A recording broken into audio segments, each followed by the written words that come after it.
Jagat maya masih membicarakan pernikahan Kaisang Pangarep dan Erina Gudono. Cucu Jokowi jadi salah satu yang mencuri perhatian. Diketahui, cucu Jokowi ada 5, yaitu Jan Etes, Lalembah Manah, anak-anak dari Gibran Rakabuming dan Silvi Ananda. Kemudian cucu berikutnya dari anak keduanya, Kahiyang Ayu dan sang menantu Bobi Nasution, Sedah Mirah, Panembahan Al-Nahyan, dan Panembahan Al-Saud. Jika sebelumnya Panembahan Al-Nahyan cucu Jokowi viral karena kostum kaos singletnya, kali ini publik bertanya-tanya tentang keberadaan cucu Jokowi yang lainnya. Selain Panembahan Al-Nahyan, Jan Etes dan Sedah Mirah terlihat di setiap prosesi pernikahan Kaisang dan Erina.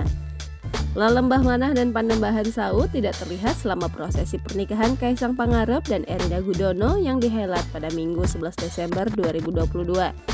Jika Panembahan Al-Saud masih berusia 4 bulan, maka kehadirannya tak begitu disorot netizen.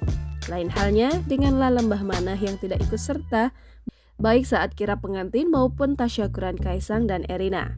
Banyak yang bertanya-tanya, kemanakah adik Jan Etes? Istri Gibran, Silvi Ananda, mengatakan Lalembah Manah sudah kelelahan saat itu.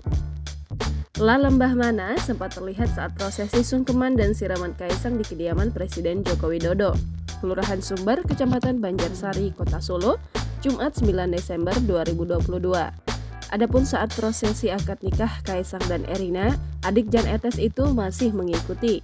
Namun saat kirap, tidak terlihat ikut, baik saat start dari Loji Gandrung hingga Pura Mangkunegaran.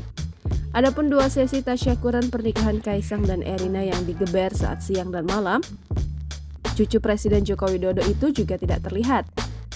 Selvi memaklumi bila Lalembah Manah kelelahan mengikuti prosesi pernikahan Kaisang dan Erina. Menurutnya, fisik putri yang masih berusia 3 tahun tersebut masih belum bisa mengikuti prosesi hingga rampung. Jangan lupa subscribe, share, komen, dan like ya!